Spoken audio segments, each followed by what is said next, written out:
Good afternoon to one and all present here.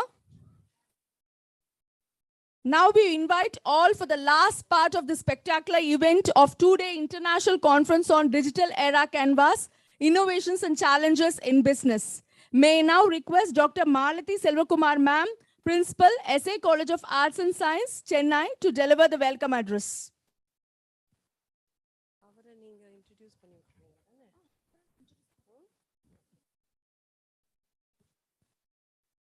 A very happy afternoon to all of you present here.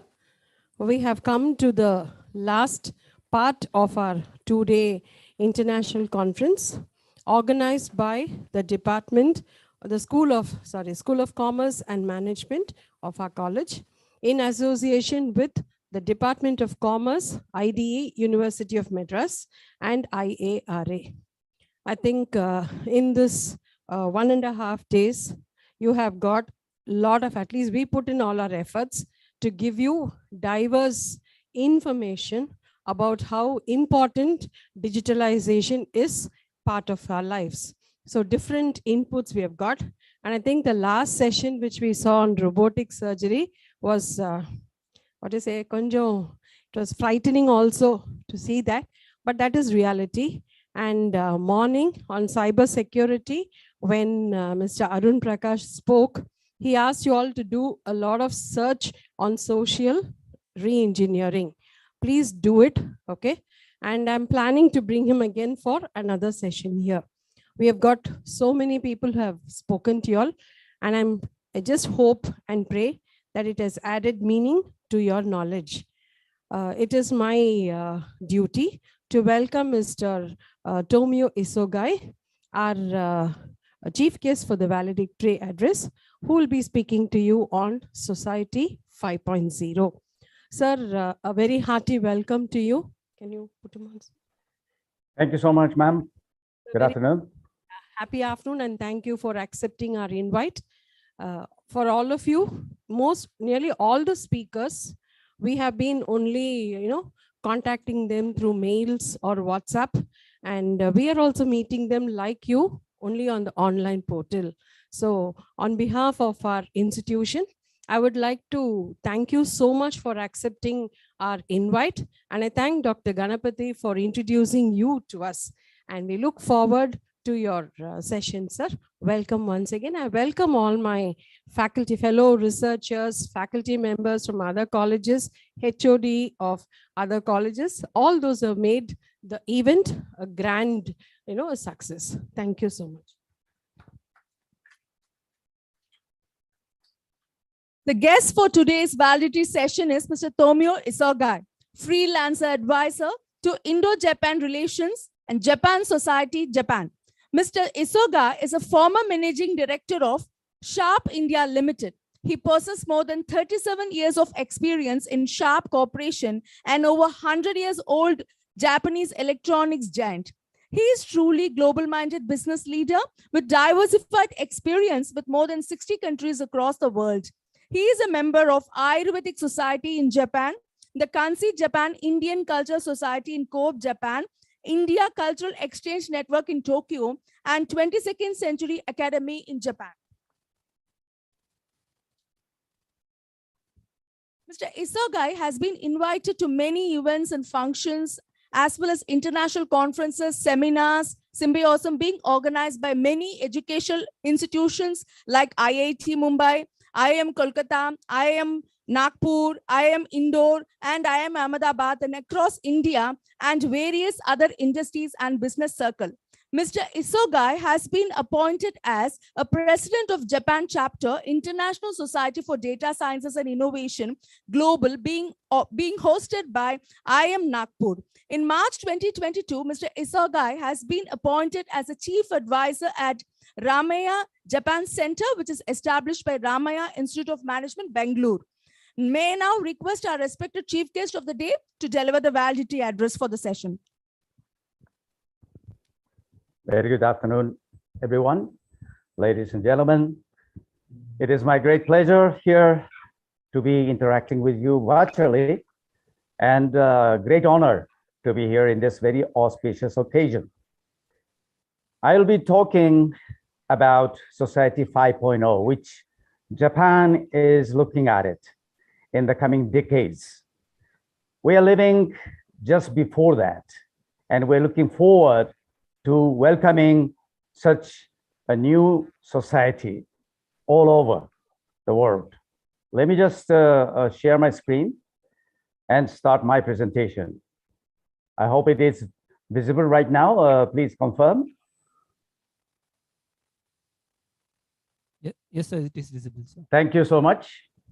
I like to give special thanks to Professor Ganapati for connecting me to this very auspicious occasion. So my speech is titled here, Society 5.0 or 5.0, Beyond Industry 4.0 and Post-COVID-19. First thing I'd like to share with you all is the world map from the global standard. This is the world map that you are very much familiar with. But this is not the world any single Japanese person is seeing the world. We see the world only this way. From your perspective, from your map, Japan is looking very, very far away from the United States, but it's not true. If you take a look at this world, Japan is much closer to the United States, especially on the western coast, even closer to than Europe. And Japan is in between the USA and India.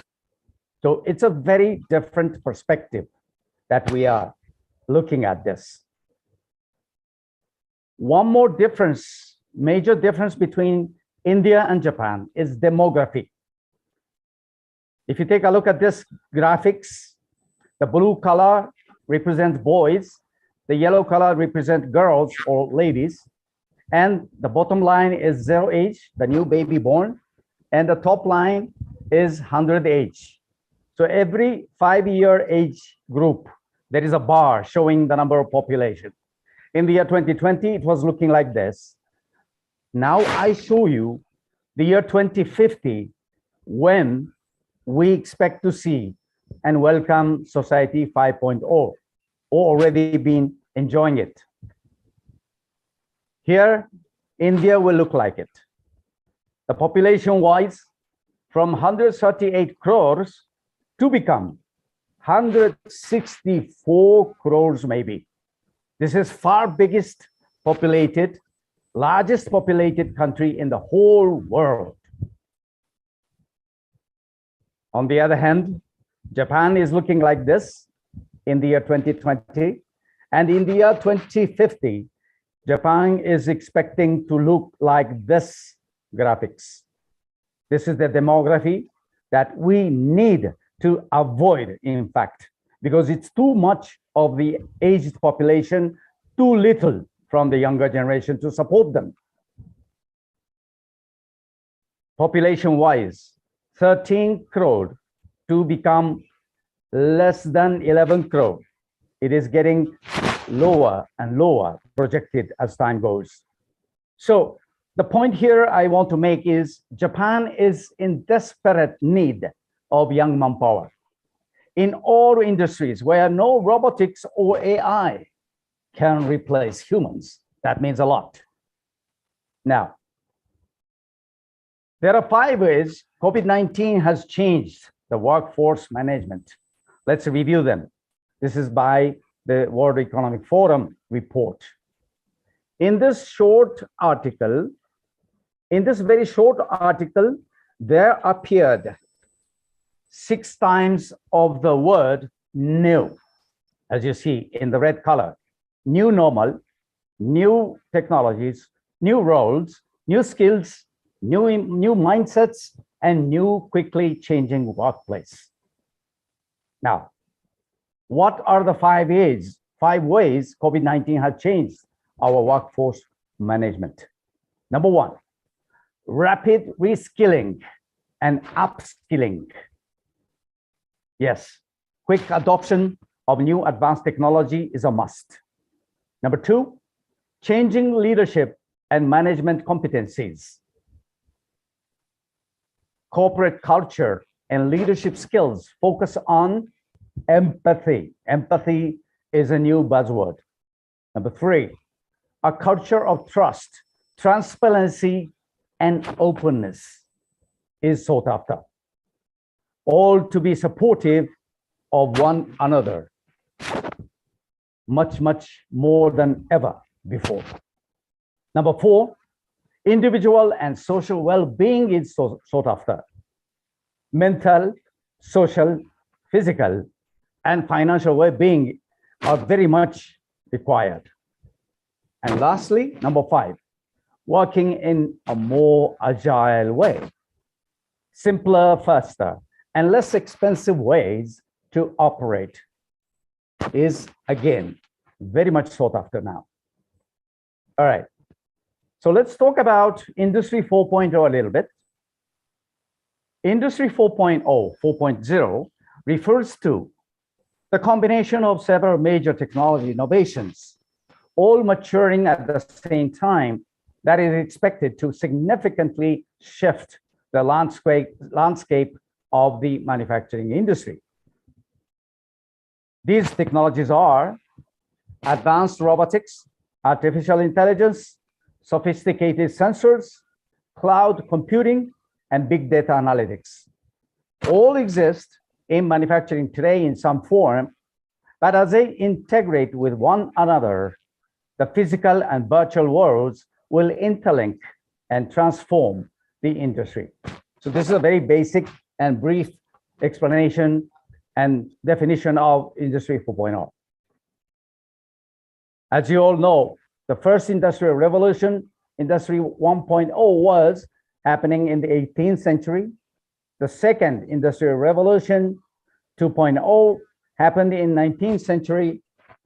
And the third industrial revolution, 3.0, happened in the 20th century. And now we are living in the fourth industrial revolution, 4.0, today. Now, in the United States, there is a theory of marketing 4.0. The marketing 1.0 was a product-driven marketing. Marketing 2.0 was customer-centric marketing.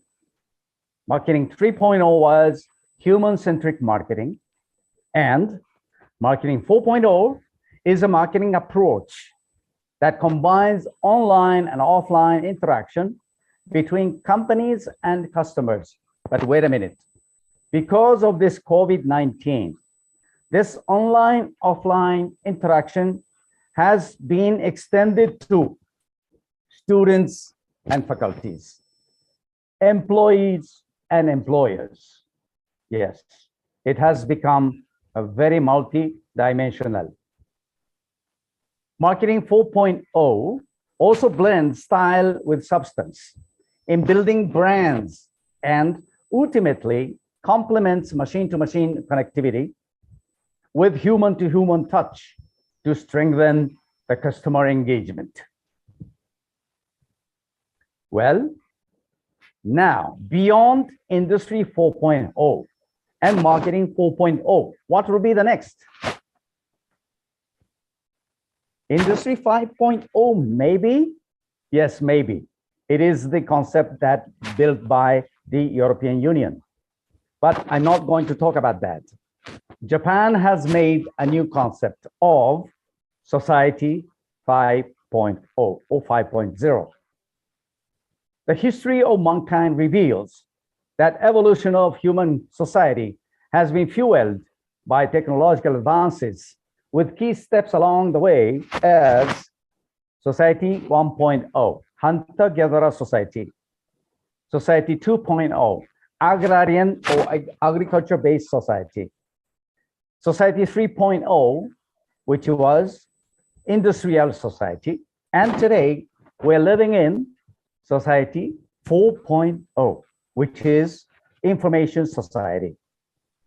Now, the next will become Society 5.0, which is a human-centered society that balances economic advancement with the resolution of social problems by a system that highly integrates cyberspace and physical space.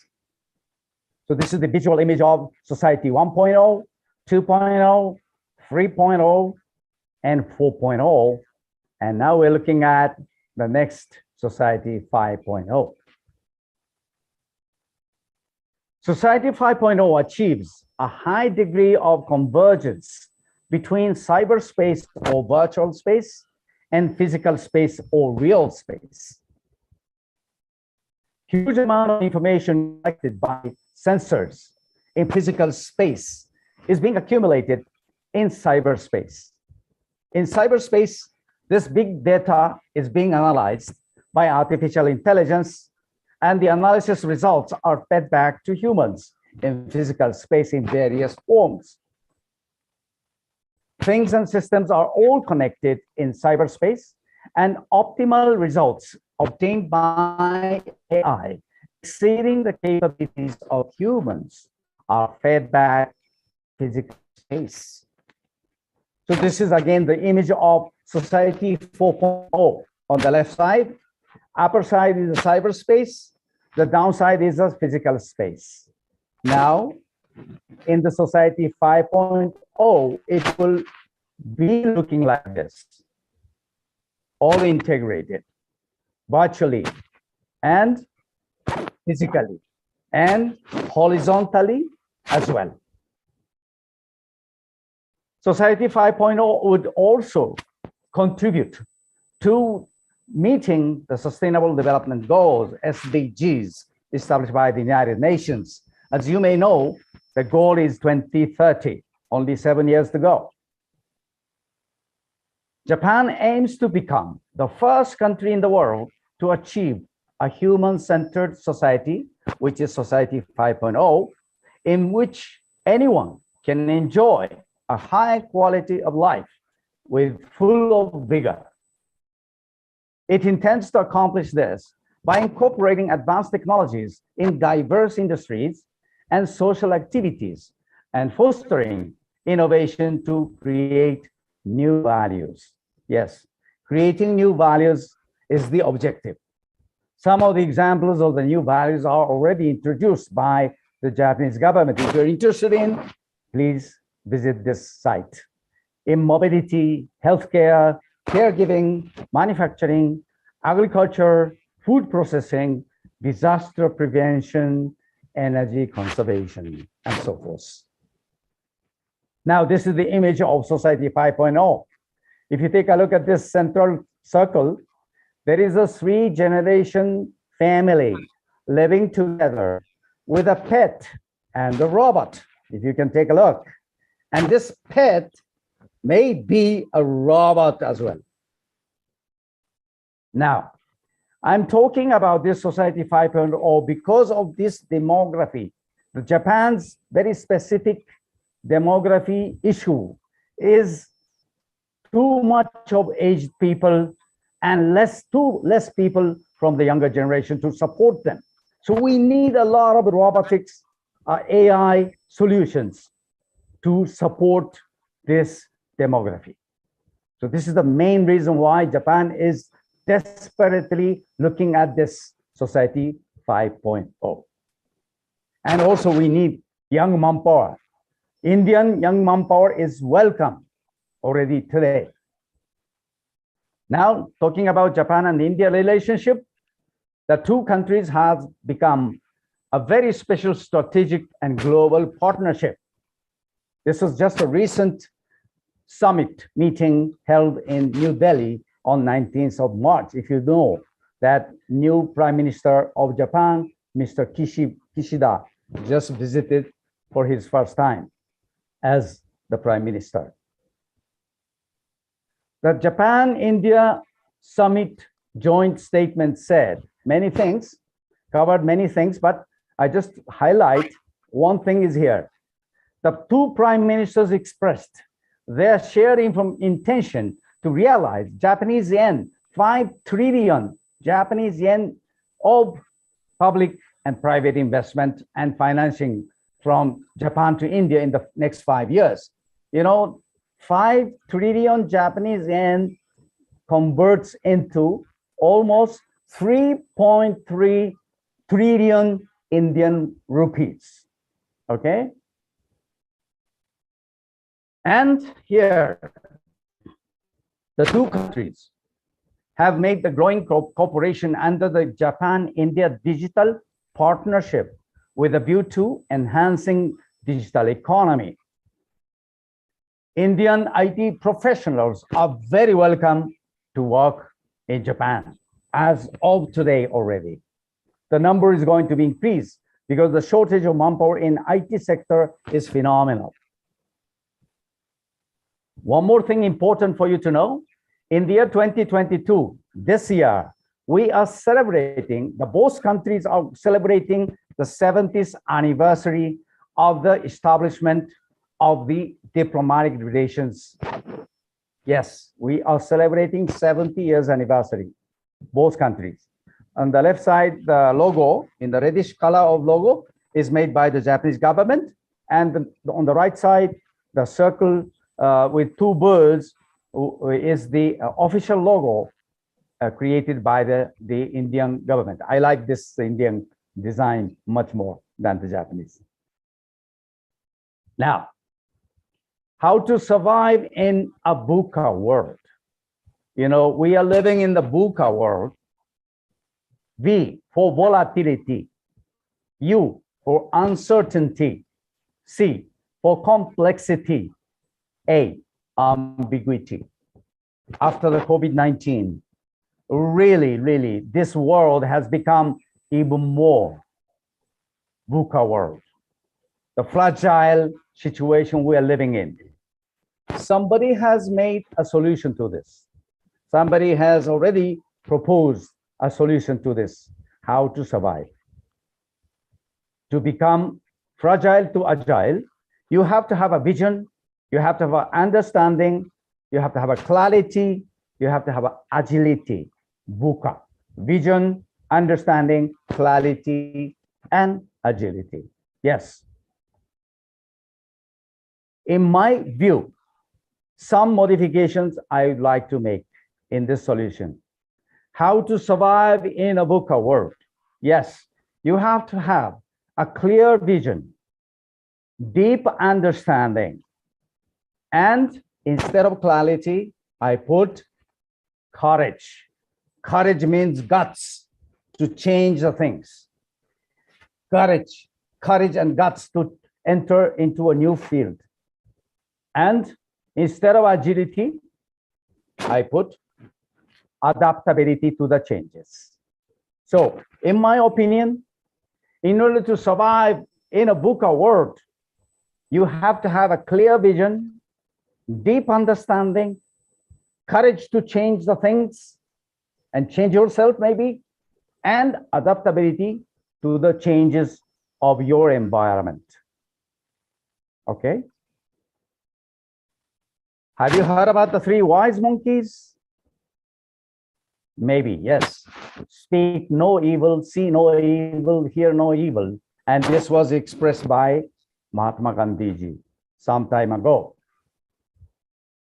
As you may know, these three wise monkeys, many of the Japanese people also know about these three wise monkeys because they are there centuries before Mahatma Gandhi ji talked about it.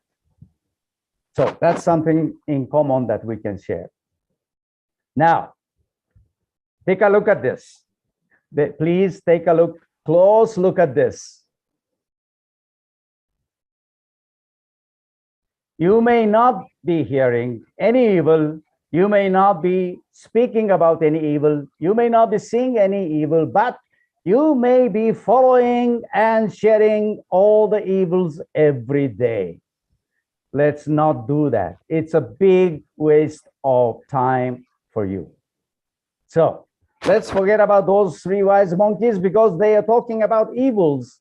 But instead, a great friend of mine showed me and told me about a great ancient Rig Veda teachings. Ano Badra Kratavayantu Visvata.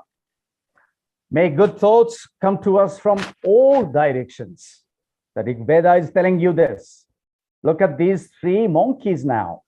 Speak out, listen up, and see it all. This is what you need to do.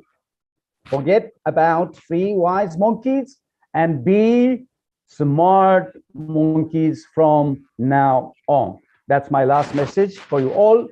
Thank you for this opportunity and good luck to you all. Thank you. Let's build a very solid relationship between the two countries. Thank you. Thank you once again. Thank you, sir, for your inspirational speech that has ignited the radiance of knowledge to all of us. So any questions from the audience side? Yes, ma'am. So happy afternoon. Your session was so short, but full, pregnant with meaning. It had all the, I think, features of a splendid performance. It was something very practical. And your slide, where you share and like evils, I think it's so apt for the day. Thank you for that. Now, thank you. I'll be sharing all the slides right after this. Wow, thank you so much. I wanted to put that as a request. Sir, I have one question for you, sir. Most of the world is following now the Japanese principles of management. But in your country, in Japan, the youngsters, the youth, up to maybe from 15 till 22, there are a lot of people who are getting isolated. And in Japanese parlance, I think they're called as hikikomoris. Now, those people are growing in number. So how do you think, you're a country that lives by example, you lead other countries by example, but how do you handle the problem of youth who are so, backset? And it's a big challenge for the elders, I think, in the country, from what I have read and what I've seen. What is your opinion about that? Well, that's a very typical, very serious problem, social issues in Japan. Yes. I'm not very much expert in that to comment on this, but I do know that some of the close friends of mine is suffering.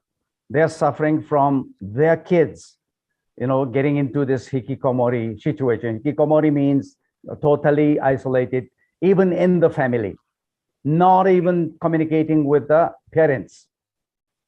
And in serious cases, they must be sent to some special facilities to take care of them. These kids are grown in numbers because of the society was full of satisfaction. In my opinion, there is no hunger spirit. If there is a hunger spirit, everyone must work harder. But in Japan, we got so much, in the last 3 decades, or more. Japan has been very successful. That brought a very well organized, very well disciplined, uh, very nice society they have brought. But instead, there are some people who cannot cope with that. There are some students who cannot live in such a very too much organized way.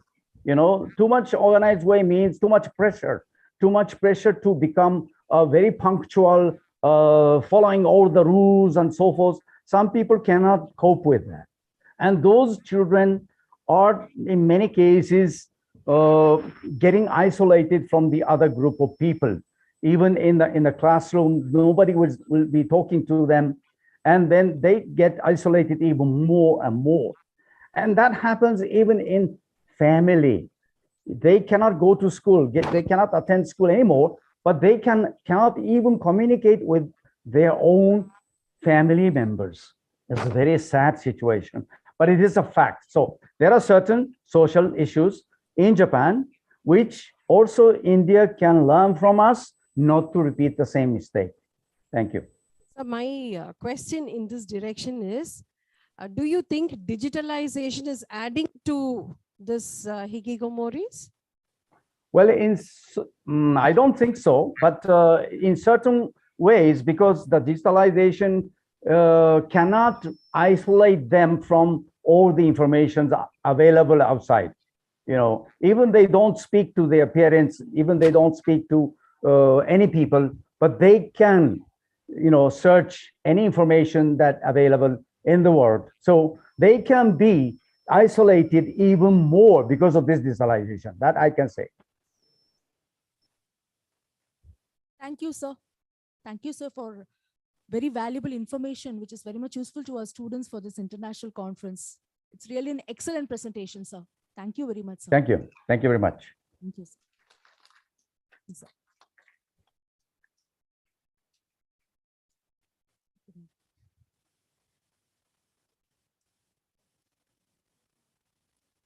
Now, it's a time to declare the best paper award for the paper presentation, which is made by our delegates for the 2-day international conference on digital era canvas, innovations and challenges in business, organized by SA College of Arts and Science in association with Department of Commerce, Institute of Distance Education, University of Madras, and IARA.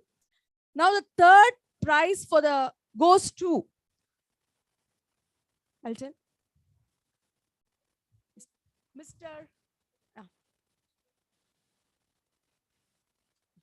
Mr. Sharath Unithan, PhD Research Scholar from Department of Commerce, Institute of Distance Education, University of Madras. And for the paper titled, A Study on the Relationship Between Organizational Conflict Management and the Team Effectiveness in IT Sector. The second prize goes to Ms. S. Deepa Lakshmi, RSSL, Vellore Institute of Technology, Vellore, for the paper presented on the title, A Study on Online Shoppers' Perception Towards Online Grocery Shopping Websites in Vellore District. And the first prize goes to Ms. Deepika S. Sorab. She is a research scholar from Department of Commerce, Christ deemed to be University, Bangalore, for her paper title, Women Empowerment in Badkal Taluk through Self-Help Groups. Congratulations, winners. Now, we have the next speaker for the valedictory session, Mr. Vishal. He's an international trainer, founder and CEO of Skills Enhancement Academy, India. Mr. Vishal, a leadership coach who has helped corporate professionals and student community overcoming their self-limiting belief system, break barriers, and lead a successful life.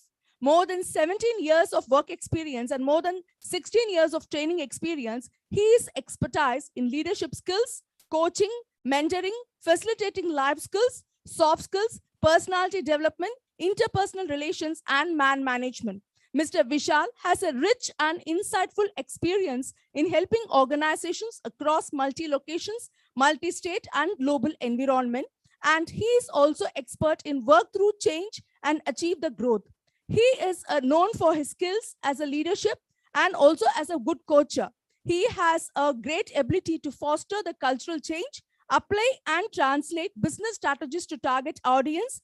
And he also possesses a very good strategic thinking and problem solving ability. And he has helped lakhs of professionals to create a success stories. We invite you, sir, to discuss on the topic of emotional well-being in the digital era for this valedictory session.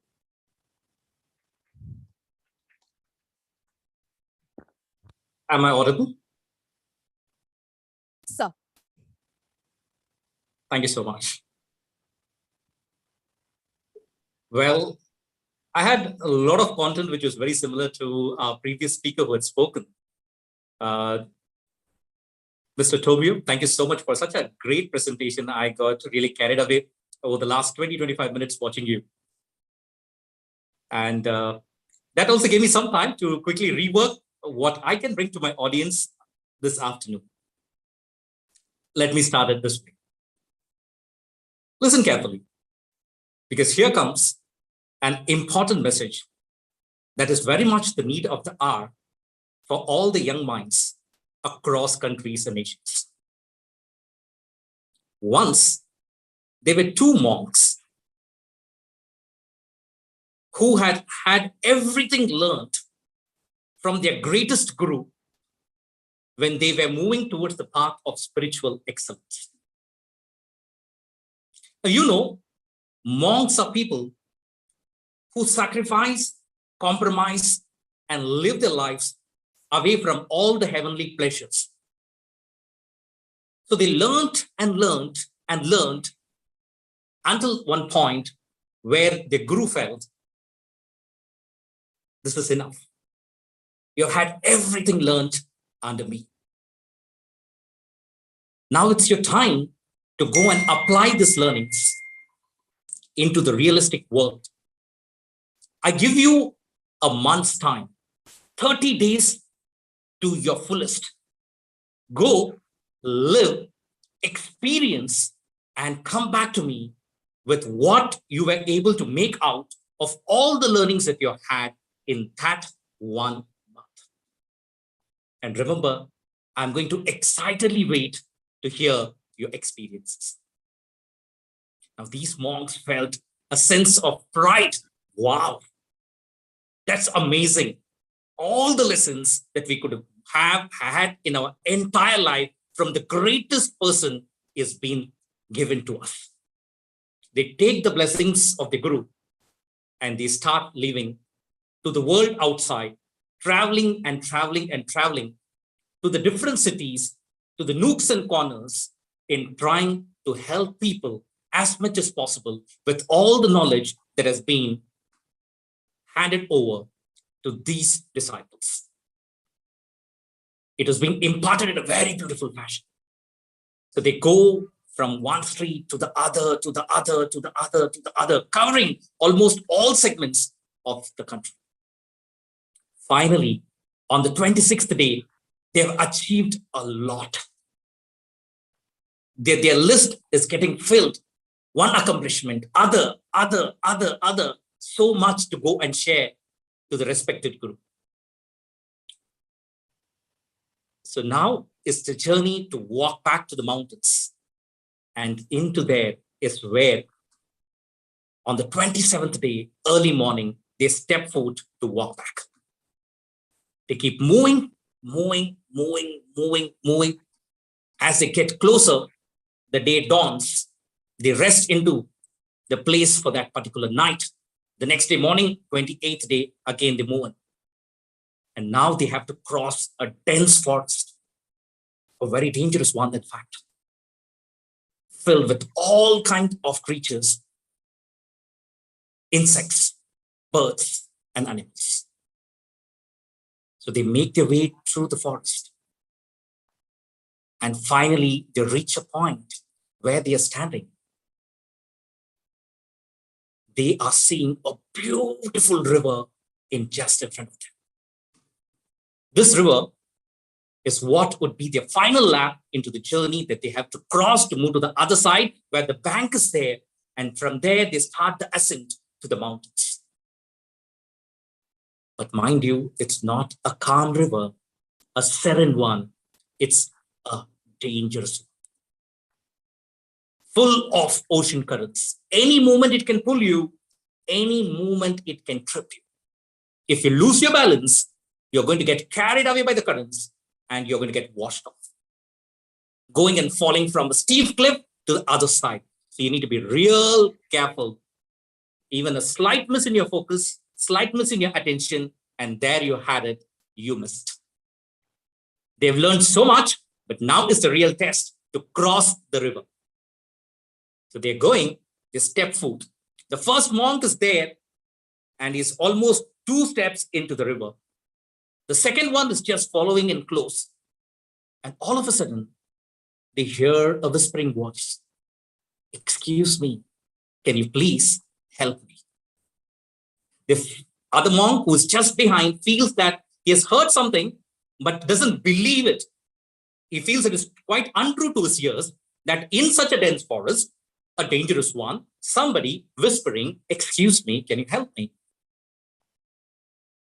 But then he just makes his advancement following his friend. The voice becomes pretty clear this time. I really need your help. Can you please help? And this time now, this man awakens. This monk awakens. He knows that somebody is desperately seeking attention, calling for help. So he looks around to see who is it. And there he sees a beautiful woman just waiting on the bank of the river this side, where these people are stepping foot. And he says, yes, lady, please let us know, how can we help? His friend who is watching all this, what is happening, is very much tensed. Because when you are onto your path towards spiritual excellence, you're being asked to disconnect from all the holy pleasures of life, which are inevitably the 3 W's of your life, which are the women, the wealth, and the wine.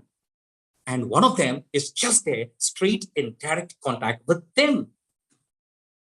And now he wants his friend to avoid the situation and go along with him, but his friend is in no mood to listen to what the other monk says. He feels that it is the need of the hour for this man to help with women. And the woman says, I've got lost on my route towards my home. My home is somewhere on the other side of the river, the other side of the bank. I need to make my way out, but I can't go back. I need to cross this river. I've been waiting and waiting and waiting to get to the other side, and I did not find any assistance. Finally, I prayed and I got you in front of me. Please do not refuse and help me to cross the river. The monk looks at the lady and asks, have you ever stepped foot into a river ever before in your life? And she says, no, I don't have any experience of walking through a river. He says, lady, this is quite a dangerous one. You miss your balance one place and you are going to get pulled. So you need to be very careful. She says, I am so scared. I can't walk, but please help. Finally, after some contemplation, this monk bends down and he tells the lady, please get above, get over my shoulder and hold me tight. All the while, the other monk, his friend, is looking back, watching all the proceedings happening, and he is quite frustrated. Now, this monk, with the lady over his shoulder, is slowly, inch by inch, walking into the river. There are moments when the balance gets stripped, but somehow he's so laser focused that he's trying to catch hold of the lady's hand, and the lady is also seated properly amidst all the trips. And they are able to move to the other side of the river, and they get down over there. After hours of the journey, they land on the other side. And this person, after he bends down and the lady comes down, she thanks him, saying, thank you so much for helping me. May the universe bless you in abundance with all the right things that you want in your life. And I will never forget this help of yours. He says, thank you. That's my job. Please carry on with your journey towards your life. And he starts humming a song and he starts moving towards the mountain. He just looks back and his friend says, hey, are you mad? Are you crazy? I did not expect this from you. How can you be so cool after doing all the things that was not warranted? Why are you singing? Why do you seem to be so happy? My friend, you did something that is quite not the right thing for us to do after taking such a great lesson from such a great guru. You're supposed to be away from all these things, and not only were you in contact, but you also help somebody come over you, be in touch with you, take them over you, and then get them down on the other side. Is this all right?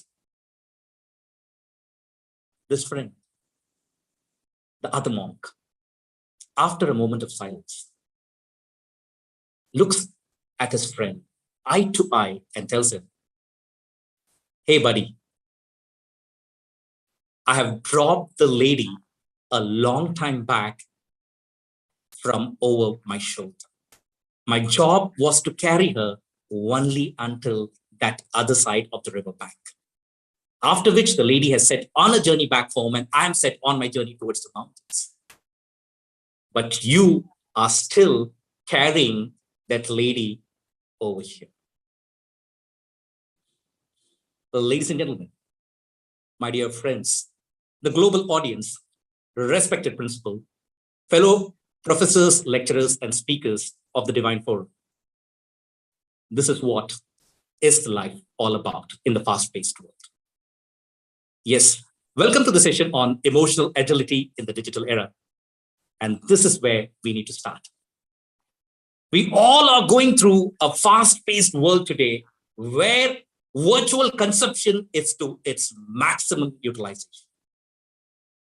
Believe me or not, but the number says this: 80% of a youth's life every single day is being hooked over onto different social media platforms. You may feel that I want to be there just for a moment, just for a while. For instance, look only once, look for only one post, one reel, and one such thing, one such update. But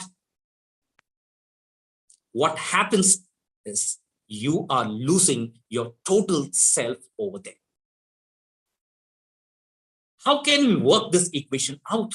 Because if the progress of the nation today depends upon inspiring the young minds and transforming them towards their lives. And that is what Skills Enhancement Academy and me at the forefront are really doing through our programs. Our academy has been creating programs where we can connect with the masses and the classes in an equal way and make them emotionally agile. Yes, it's not an easy world and it's not an easy job. I'm not a health psychologist trying to talk from the psychologist's point of view. But yes, I have been through this, not with one client, multiple clients, not with one educational institution, multiple education institutions, not with one individual, with hundreds and thousands of individuals. And this has been my job for the last 18 years in helping people become emotionally resilient. But even before I could give you the cure, let's understand where the problem lies. The problem lies in two things. Allow me a moment to share my screen, and I can take you forward into the next bit of my journey into the presentation. And towards the last few minutes, definitely I'm going to open the floor for questions. So be with me, look very closely, and if there are any questions, you're most welcome to ask them through the chats, or you can unmute yourself and also voice it out. So I'm going to take only 10 minutes to make a quick presentation. Are you all with me? Can I do that? Yes, sir. Thank you so much.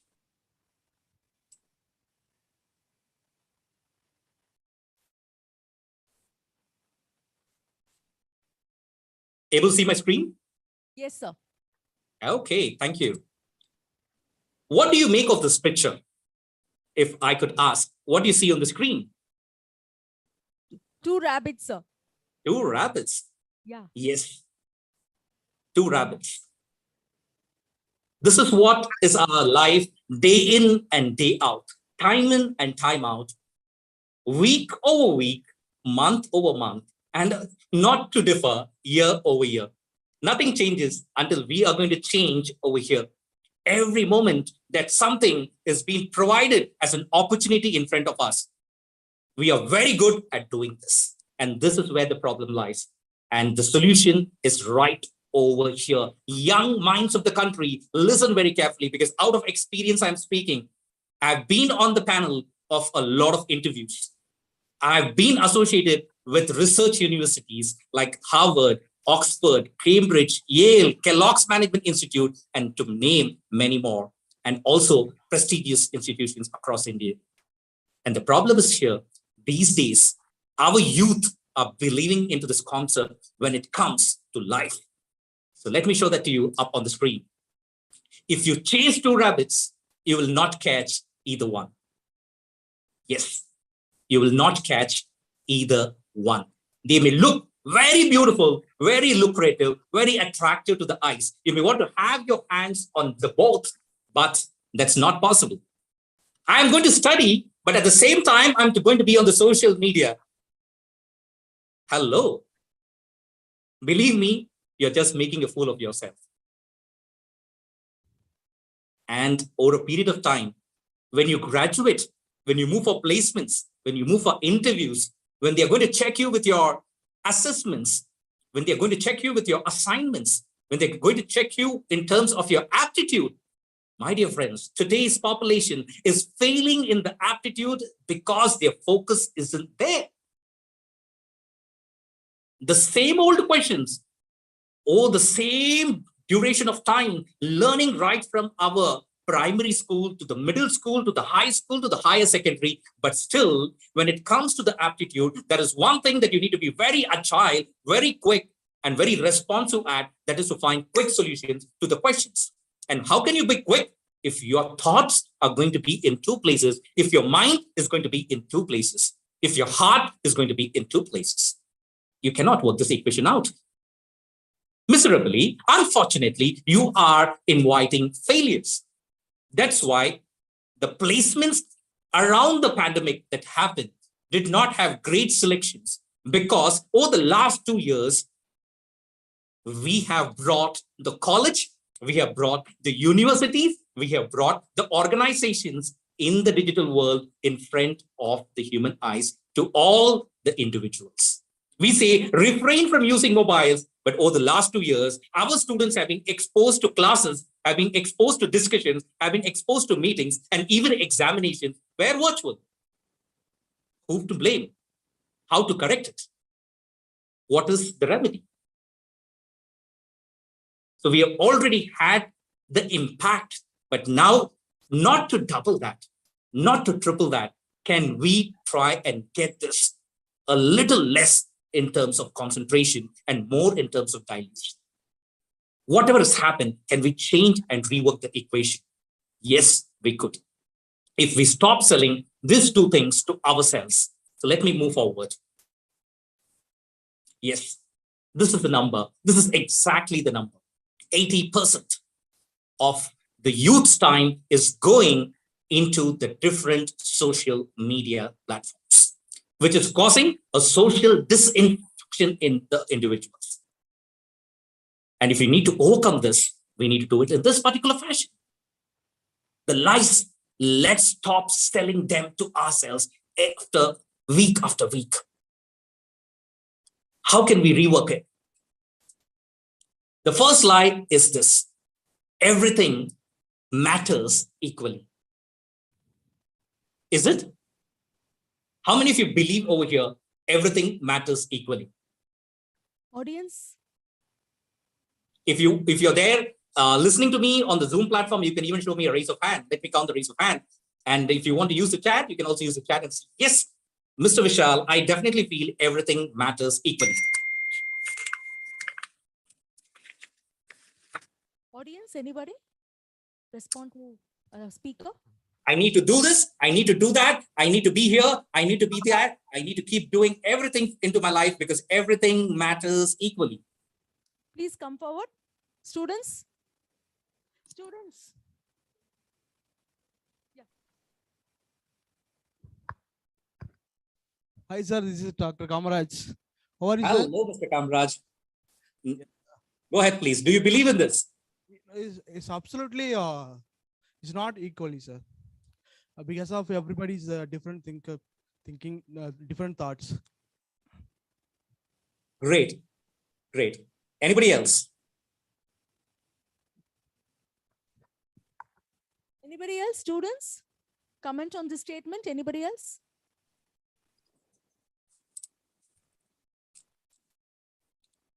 See, this particular session is for you. I would like to hear some good responses coming from the other side. And I'm thankful that there are participations happening. So be it whatever, you can always speak that out. Come on.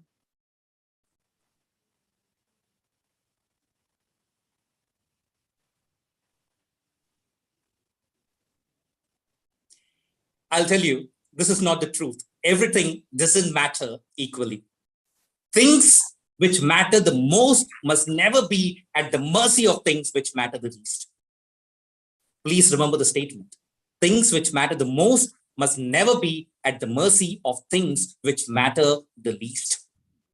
Today, we are so overbooked, we are so overextended, we are so overcommitted that we are not having a proper breathing space. Somewhere, this is leading to a downfall rather than giving you an upliftment into whatever is the work that you're doing. It's slowly, the graph isn't trying to be an exponential graph, rather it's going to go a steep decline that is going to come into your life. So not everything is mattering equally, friends. Stop selling that mind to you. Sir, At one particular point of time, you can be doing only one particular thing. I'm going to connect the dots with the next. If you have any questions, yes, definitely I would appreciate and welcome them towards the end. But I repeat, things which matter the most must never be at the mercy of things which matter the least. And that is where our youth must be told to clearly differentiate what are priorities, what are goals, what are commitments, what are deadlines, what are timelines. How can they shape themselves up with that particular regard? What should be the first, what should be the last? Because if you are going to get everything scattered and you're going to be all over the place, remember at the end of the day, what you end up making is a mess. And for you to again rework from the mess, reorganize yourself, restructure your thoughts, and come back to the normal, it's going to take a whole lot of time. And in between, you will lose it completely. So everything doesn't matter equally. Know your priorities, know your commitments, know your timelines, and work it in that particular fashion. Allow me to again reshare to move to the next point.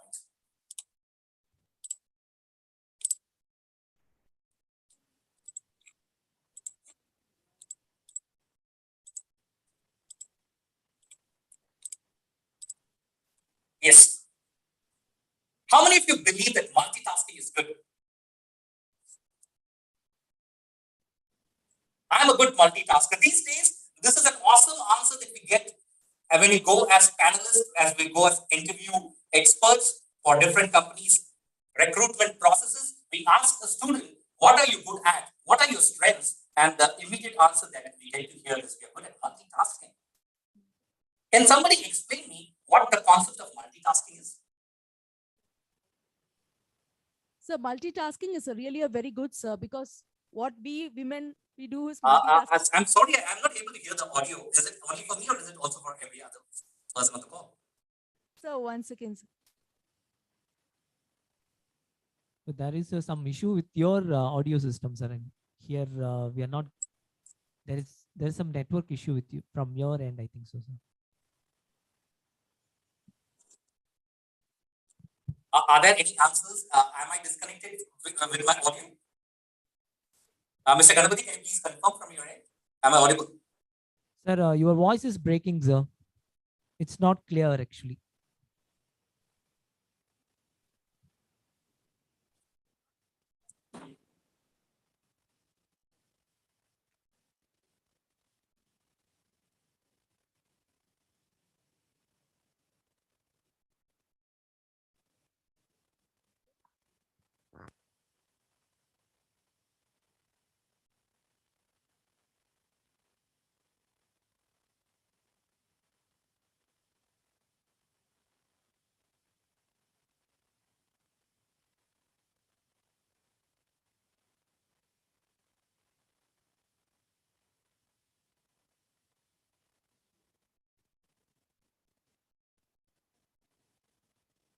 Sir, you have to unmute, sir.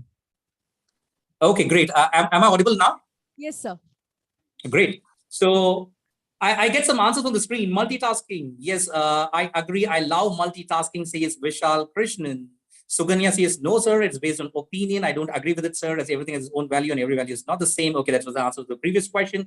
Multitasking is a person who handles more than one work at a time. He or she is known as a multitasker. Okay, let us go to a clean example to kind of understand this point. Have you ever seen juggling in your life? Yes, sir. Yes, fantastic. We do see that in movies, and sometimes if we go to parties, these days, these jugglers are also there in parties. Maybe it could be birthday party, or sometimes they could also be on the other side in terms of formal or informal parties on the bar counters. So now, what do a juggler do?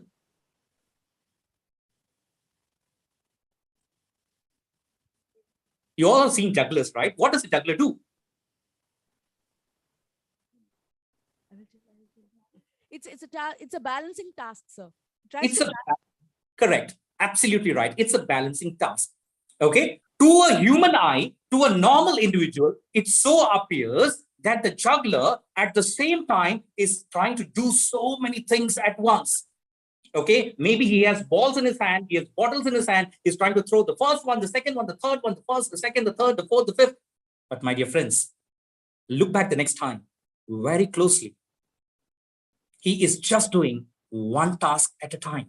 He's just holding one, releasing one into the air, then he catches the next, then he again releases that into the air, then the third, then the fourth, and how many ever he decides to do at that particular point of time. Rather, it is not multitasking that the juggler is doing at that particular point of time. The clear definition, the clear labeling can be task switching. He's just trying to switch between the different tasks that is there into his hand. He's not multitasking. If he would be a multitasker means all the balls at the same time, at the same place, it will fall. It will fall. Nobody can do that. It is just one goes up in the air, he catches the next. The pace is so rapid that for the human eye, it looks like as if it is happening that he is juggling and shuffling between the different tasks. But this principle cannot be applied to the human life. I'm definitely not for it. And I've been vouching this for a very long time into all my programs, to all my participants, to all my learners across different spheres, to the length and breadth of the society, that please have your focus at only one task at one time. When you can do that, you are doing yourself a lot of good. You are at your ultimate best. You are at your supreme in terms of your resources, in terms of your intellectual capacities, in trying to put and harness everything down to getting that thing done.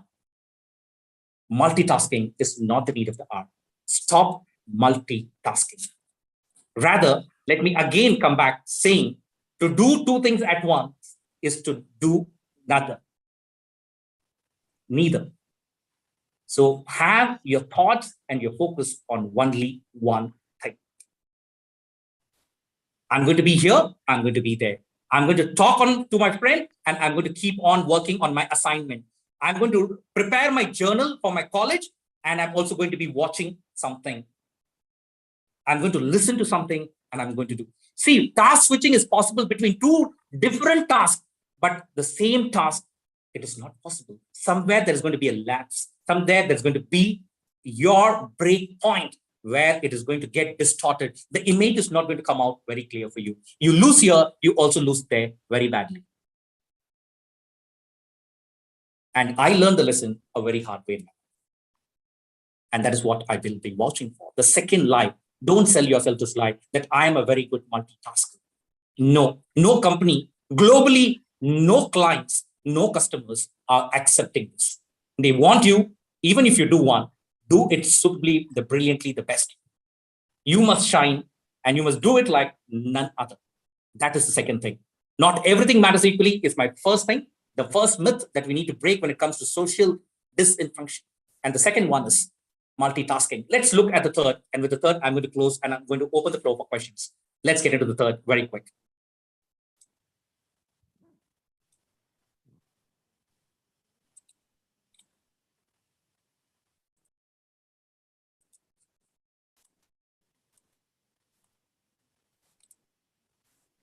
Yes, can you read what is there on the screen? A very important statement, something that I personally love a lot. What is that? Willpower is always on will call. What does it mean? Because every human being born into this earth is being blessed with something called as the willpower. But how and he or she directs the willpower is what is going to be the speaking point and the success point of that individual. We think, and we think that the willpower is always on the will call. Whenever I want, I can make myself to do anything at that particular point of time, be it the day, be it the dawn, be it the noon, be it the midnight. My willpower is going to be on my call. It's going to be on my demand. I ask it and it comes splurging out of me. Is it going to happen that way? Science research confirms that this is incorrect. Your willpower is never always on your will call. Let me give you a simple example, something that everybody can connect across forums. Supposing if you have put on weight and you want to diet, your doctor has advised you to cut down a few kilos in the next few weeks. And he's given you a chart where there is what to be eaten and what to be avoided. What to be eaten looks disinteresting and what to be avoided looks very interesting. The ice creams, the cakes, the muffins, the chocolates, the brownies, and all those junk foods which we always crave for are the ones which have been put a strict no. On that particular day, imagine you started off your day well. You are in the diet regime. You are continuing. You have started. You have pepped yourself. You said yourself, come on, Vishal, you can do it. No junk food, no sweets, cut down on the calories, and you can cut down on your weight. Okay, Vishal goes through the first part of the day when he wakes up to his breakfast without that. The next part from the breakfast to the lunch without. He gives himself a pat on the shoulder. Hey, come on, you're doing good. You're doing fantastic. That's great. Only just 12 more hours to complete the day. Okay, he moves from the lunch to the evening, the snack time. And still, he's very strong there, not to get into the temptation and buying into the desire of going and opening that chocolate hot cake being cooked by his sister and kept just into the fridge sometime back. The aroma is filled all around the house. But still he's saying, no, shouldn't be doing that. He completes from the snack time to the almost the evening time, the 6:30, the 7.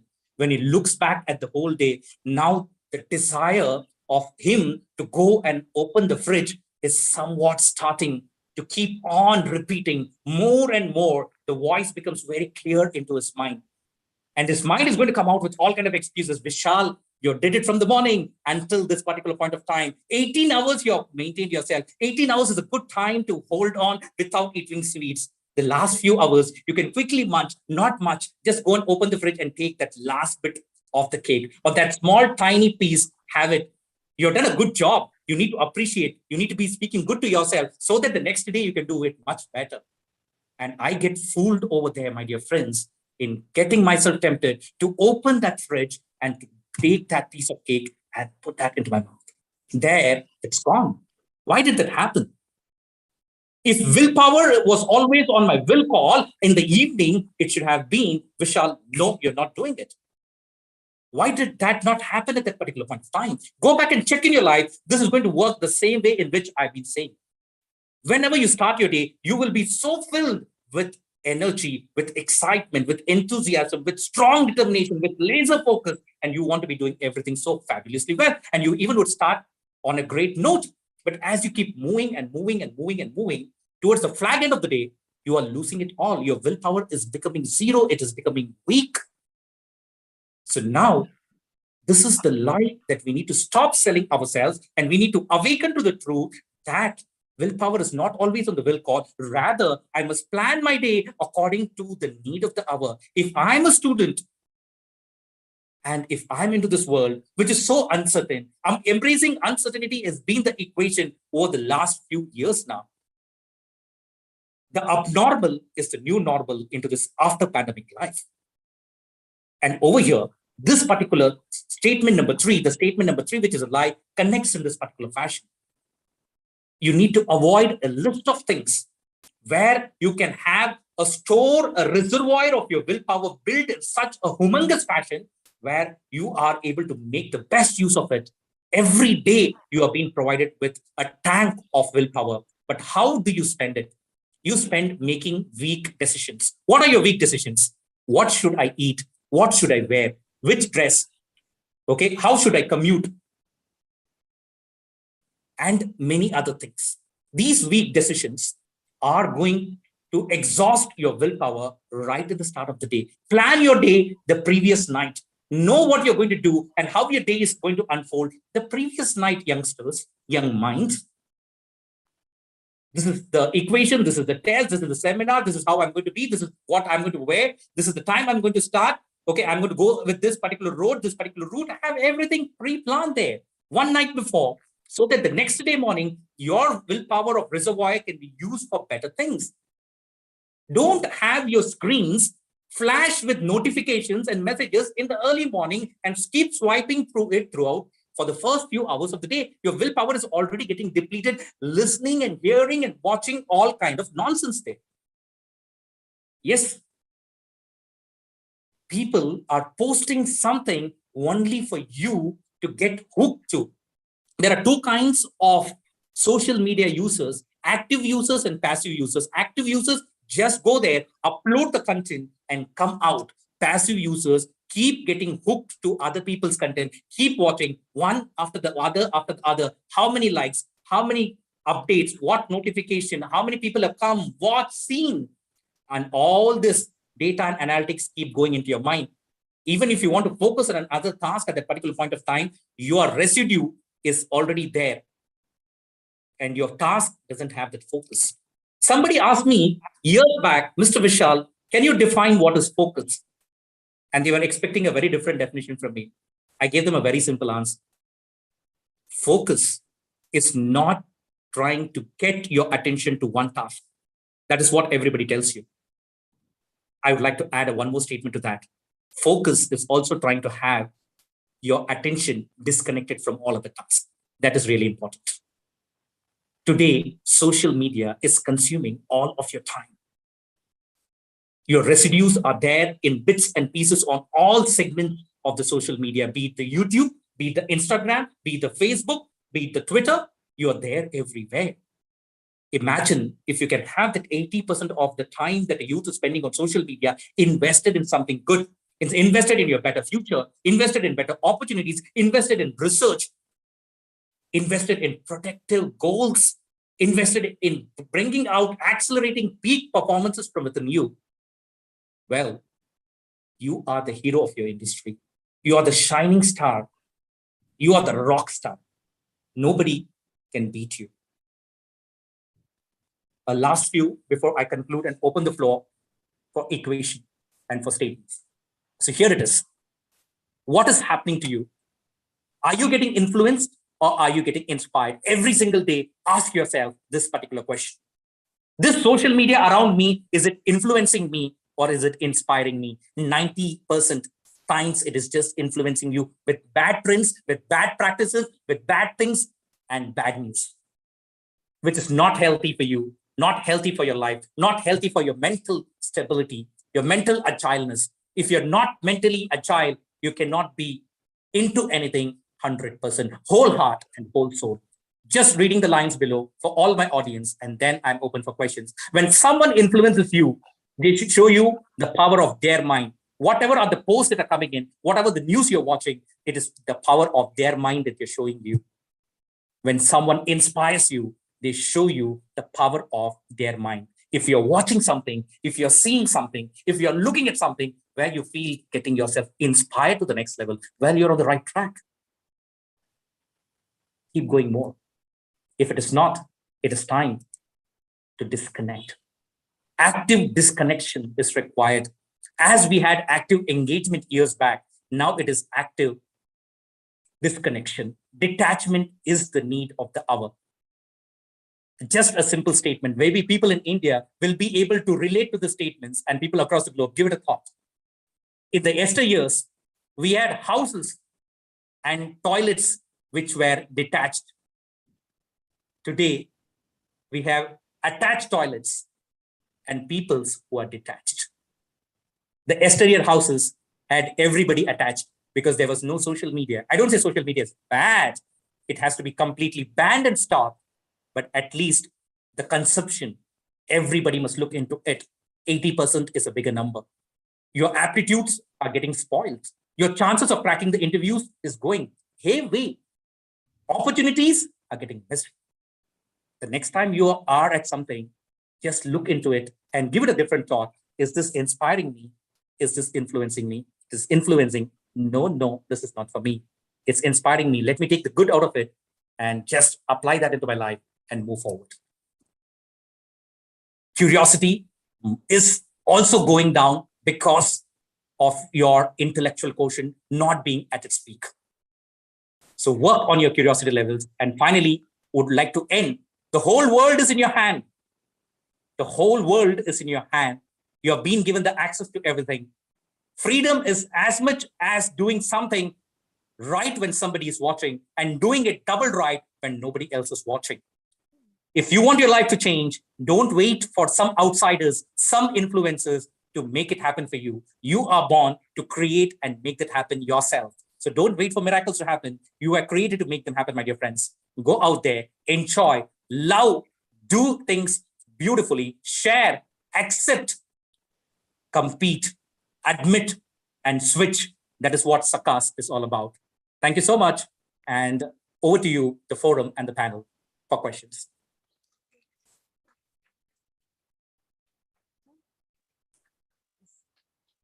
Thank you, sir, for inspirational presentation, sir.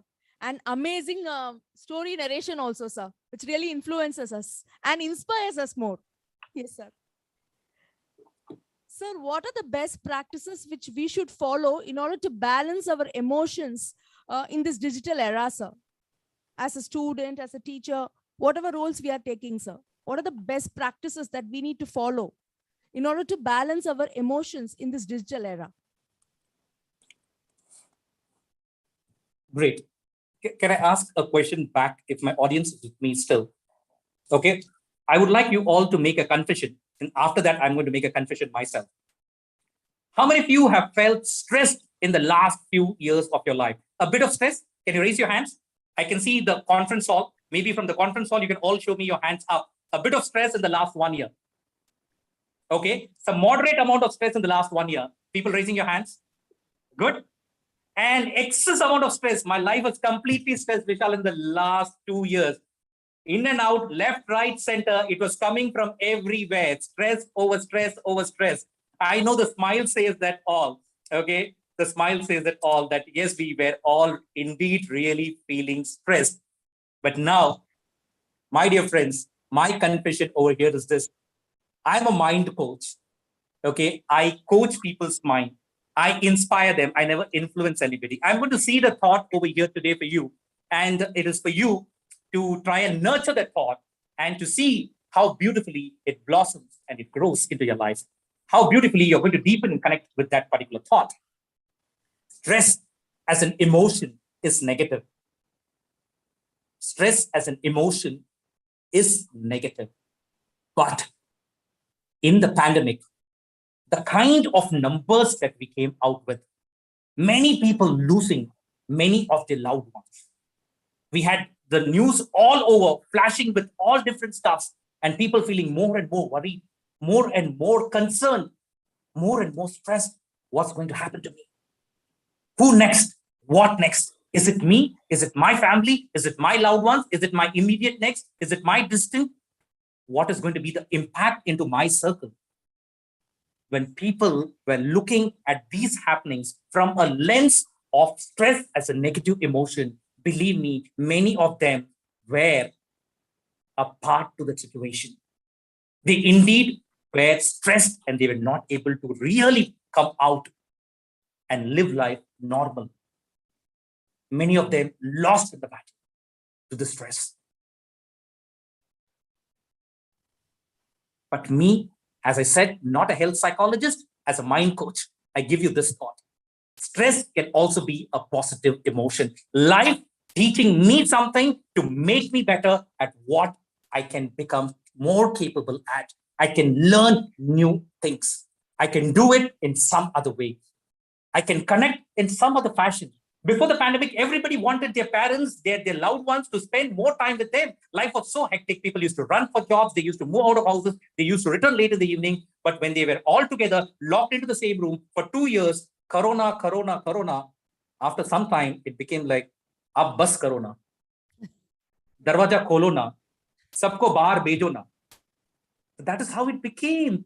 Even being together was worrying people. Even coming together was making people more stressed. Because our definition and our equation to the word called stress is how we are labeling it. I have always been awe of the fact that over the last 10 years, I have made STRESS. You can ask anybody who have known me over the years. I keep moving and working in different shifts. I start early in the day and I end quite late again in the day, not in the night, because I work almost 18, 19 hours on a stretch.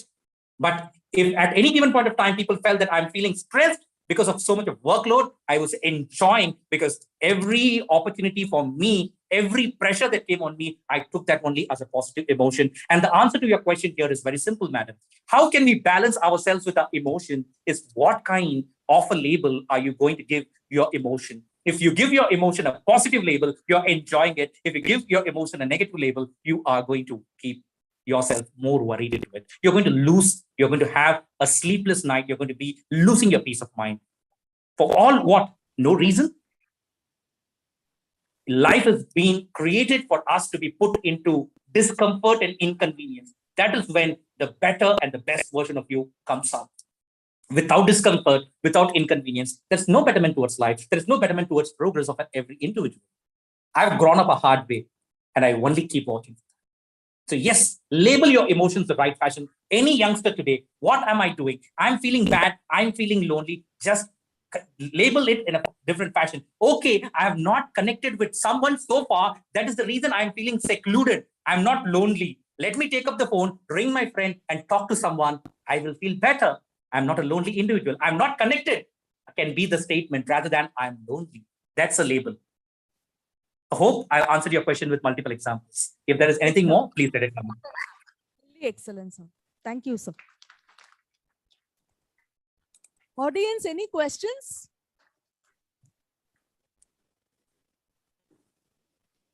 So thank you, sir, for your inspirational speech and a fantastic story narration, sir. It's really inspired all of us, sir, and really Welcome, changes our welcome. life. Thank you very Respected much. principal, respected dignitaries, fellow speakers, my dear audience, thank you so much. It was nice connecting with you on this fine Tuesday afternoon into the valedictory function, and I look forward to more such connects in the near future. Madam, thanks a lot.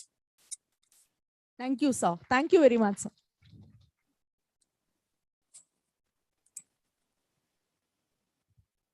Thank you, Vishal. I'll catch up with you later. Sure, ma'am. Thanks, ma'am. May now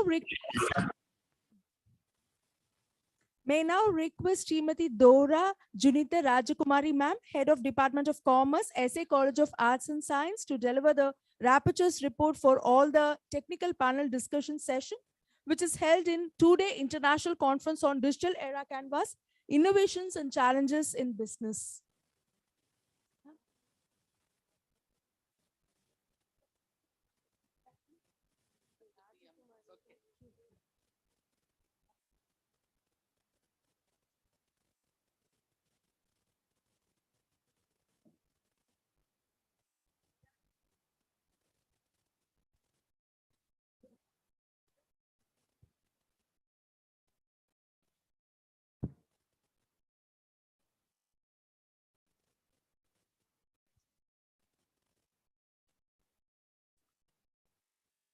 Rapporteur's report.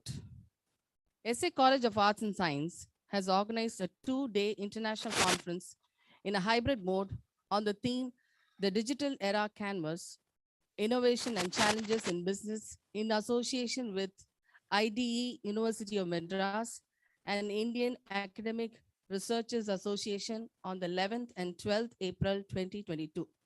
This conference provides a platform to deliberate and discuss the issues, challenges, opportunities, and impact of digitalization in business and economy.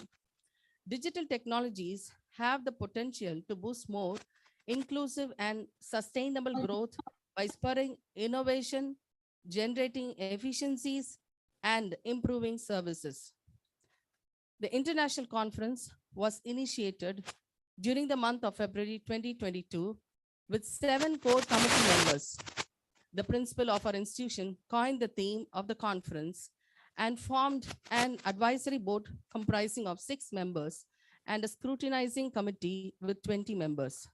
The main aim of this conference was to bring together the academicians, researchers, experts, and students to exchange and share their experiences and research outputs on digitalization in all aspects of business globally. The theme of the conference was divided into 4 tracks of business functions with subtopics for the researchers to explore. The conference preparation started with a call for abstracts and full paper on or before 1st April 2022. Around 108 papers were received. The finest papers were selected by the scrutiny committee, and a double-blind review process was employed where the reviewers remained anonymous to the authors throughout the process. The authors selected by the reviewers were informed at present to present the paper on 12th April in a blended mode, and the top 3 best presenters were selected for a cash award of rupees 3,000, 2,000, and 1,000.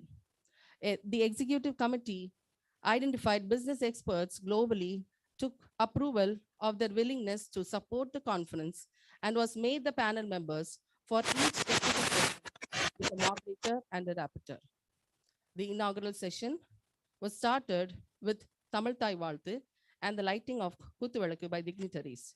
The compiling of the session was done by Dr. Hemavati, Assistant Professor, Department of Commerce, IDE, University of Madras. Dr. Malti Selvakumar, Principal, SA College of Arts and Science, delivered the welcome address, which was followed by the felicitation address by our correspondent, Mr. P. Venkatesh Raja.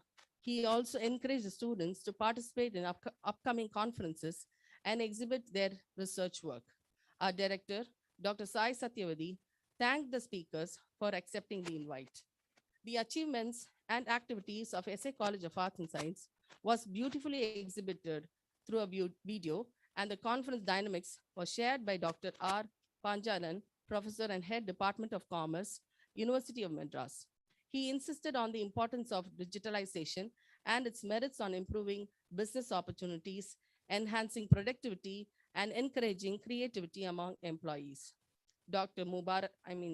Mubarak Ali, Assistant Facility Manager, MR Properties, Burj Khalifa, Dubai, delivered a special address. He beautifully narrated how digitalization and technology made possible to convert 3,000 years old rich Tamil culture into 3-minute video and emphasized on PDCA cycle. Dr. Sandeep Podar, Deputy Vice Chancellor, Research and Innovation, Lincoln University College, Malaysia, delivered the keynote address and insisted on the sustainable development goals, networking, and collaboration in the field of digitalization. Dr. K. Ravichandran, Director, IDE, University of Madras, delivered the presidential address. He spoke on how digitalization is connecting the people globally and also elaborated the ways to implement innovative ideas digitally. Technical session 1 started with an introduction of professional experts and rapporteur Dr. P. Hemavati. The topic of the discussion was introduced by Dr. Malini Sathapan, Department of Management, Marketing and Digital Business, Curtin University, Malaysia. Mr. Joshua Daniel, Vice President, US Bank, United States of America, explained the impact of digital transformation on banking. He also spoke about the various trends in digital transformation and building blocks of DX. He insisted that digital transformation is a journey and not a destination. And the next member, Mr. V. Shivachidamaram, Worldwide Marketing, HPE, Australia, talked about the digital innovation in marketing. Mr. Hari Prasad Karnam, had thrown light on the key challenges involved in intellectual properties and the importance of understanding IP frameworks such as laws, rules, regulations, and compliances. He also explained the different types of intellectual property rights.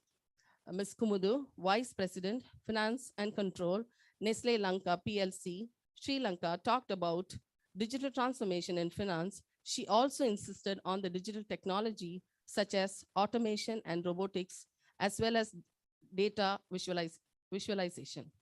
Technical session 2 started with an introduction of professional experts and rapporteur Dr. P. Hemawati. The session theme was introduced by Dr. G.S. Girish Kumar, Henry Baker College, Kottayam, Kerala. The impact of medical tourism in India was explained by Mr. MSI, Council General of Republic of Seychelles. He discussed how India is the most prominent destination for medical tourism due to highest quality treatment provided at the lowest cost globally and the opportunities available in medical tourism. Mr. Emmanuel C. Pradeep Kumar from Matrix Clothing Private Limited, Gurgaon, and has been in PT Sai Garments Industries Limited, Samarang, Indonesia, having an experience of 23 years in shipping and logistics, had put a spotlight on the major issues of logistics management, as well as the consequences and benefits of structural transformation of logistics in Indonesia. He also spoke over the various types of customs duties.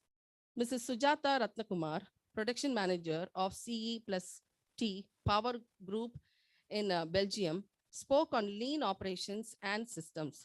She also stated that lean management improved productivity, quality, and resource utilization, customized delivery. The day one of the international conference ended at 3:45 p.m.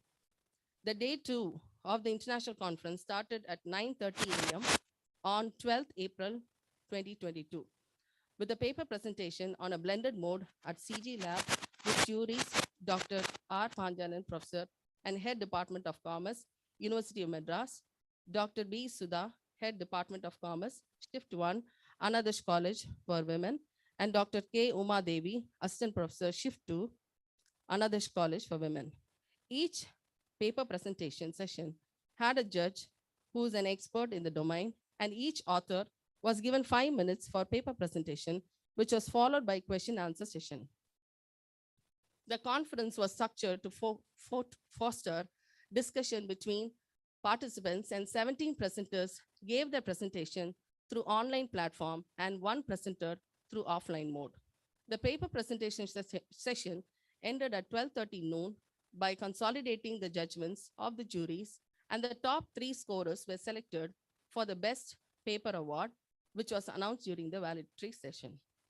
The technical session 3 was started simultaneously at 10 a.m. in the preview theater through online platform with an introduction of professional experts by Dr. P. Hemawati, and the session theme was introduced by the rapporteur, Dr. R. Gayatri, educationalist, National Women's Policy, Research Committee, State in charge. The first speaker, Mr. Arun Prakash, CEO and founder of Kuvi, addressed on the topic networking and cybersecurity. He spotted on digitalization and the growing networking of machines and industrial systems. He also enlightened the students with the job opportunities available in 5 cybersecurity areas in the digital era, and also pointed out the appropriate protective measures needed to be taken by the individual to avoid cyber attacks. Mr. Ashwin Ramachandran, co-founder and CTO Theo Startup Berlin, addressed the gathering on the topic robotic delivery mechanism and innovated a process of delivering products through digitalized autonomous vehicle, and also has delivered an app in order to make B2B delivery.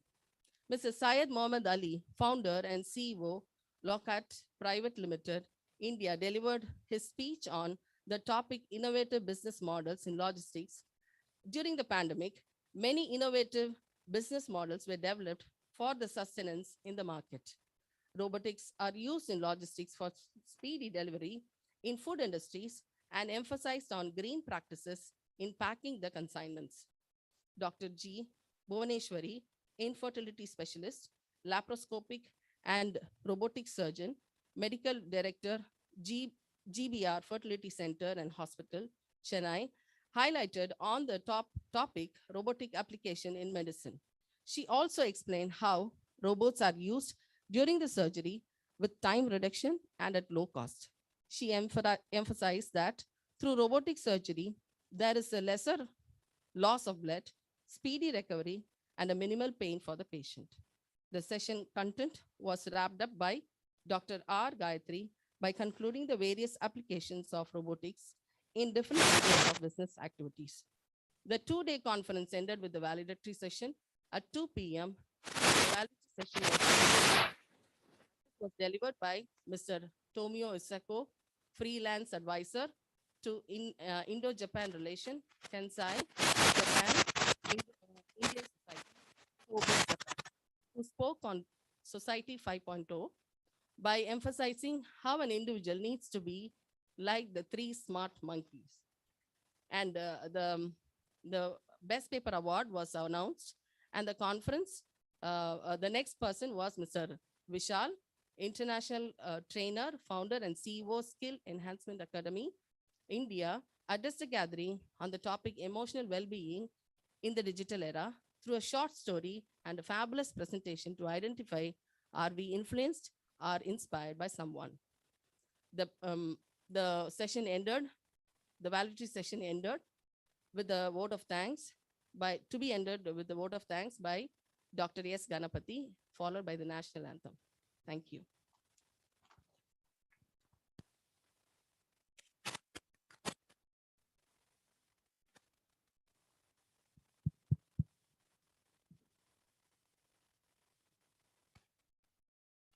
Thank you, ma'am. I now request Dr. S. Ganapathy, Associate Professor and Head, Department of Corporate Secretaryship, SA College of Arts and Science, to propose the vote of thanks for the conference. Thank you. Honorable Chief Guest, present excellence, teachers and my dear friends. Thank you, such a prayer that cannot be seen or touched. It must be felt by heart. I feel honored and privileged to get the opportunity to propose a vote of thanks on this special occasion. I, on behalf of the organizing committee, convey my deep regards and hearty thanks to our correspondent, Mr. Venkatesh Raja, sir.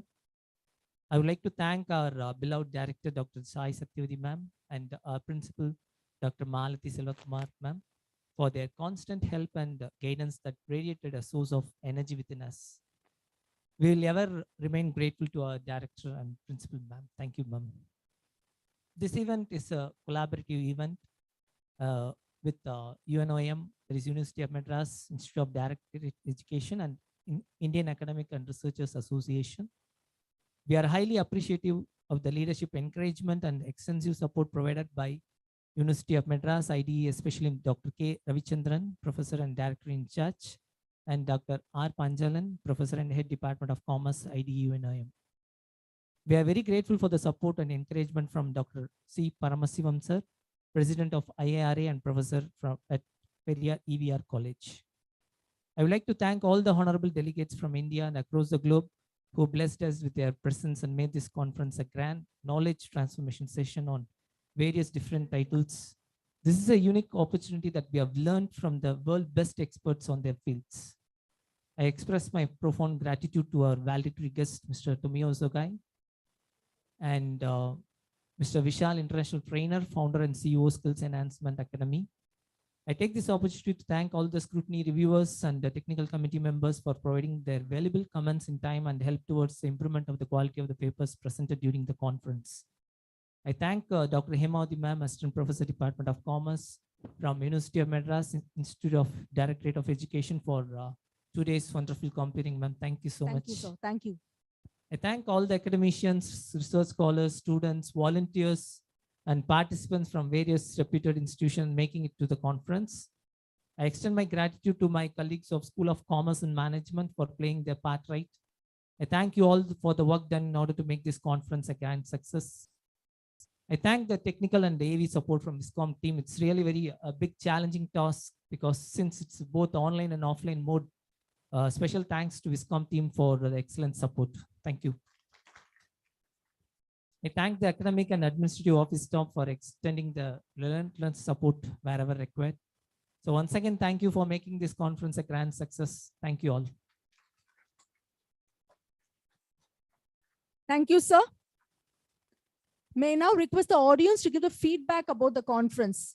Can any audience come forward and give the feedback about the conference?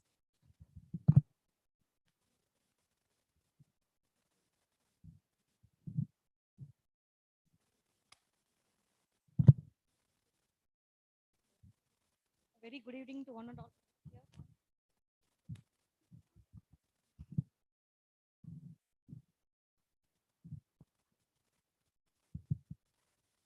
Very good evening to one and all present here.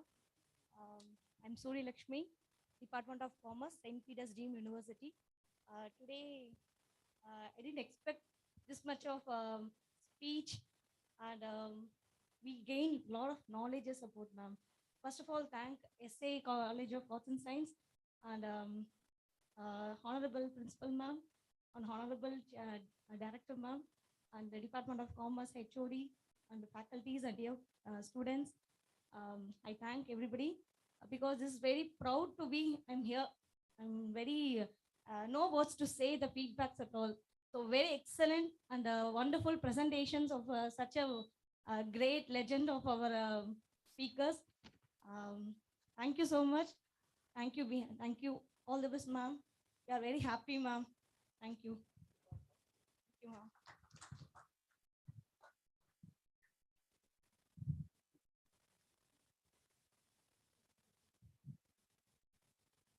A very warm good evening to one and all.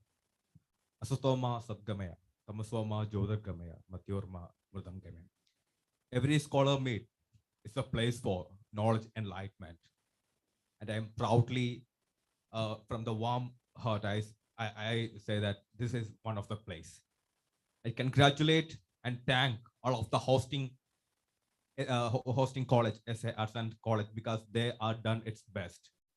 So at the time I'm introducing myself, I am Sharathas Unitan from University of Madras, doing my PhD under the guidance of Dr. R. Panjal. And once again, I congratulate everyone who been wholeheartedly in this process. I know personally because I'm one of the hosting part.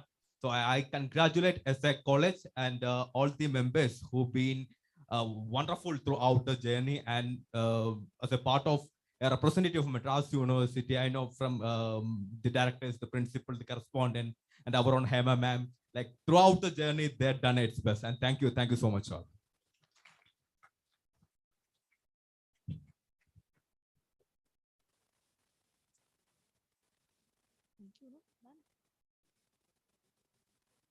Yes, ma'am. Thank you for the feedback.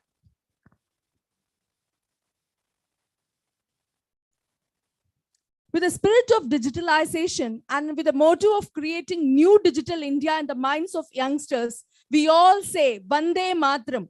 It's a time to salute our motherland. I request all to raise for national anthem.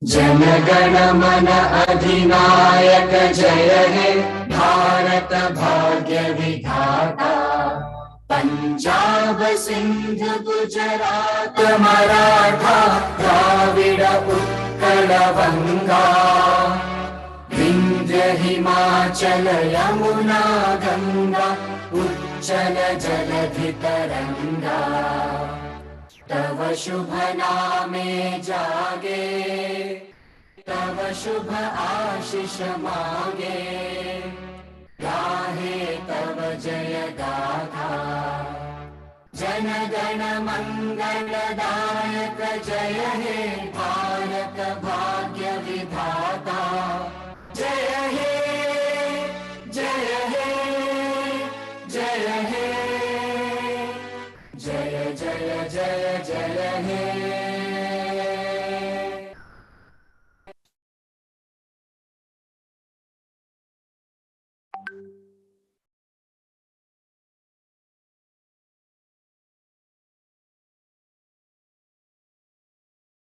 Students அப்படியே உட்காருங்களேன் ஒரு 2 minutes. Students எல்லாரும் அப்படியே உட்காருங்க ஒரு 2 minutes. Please please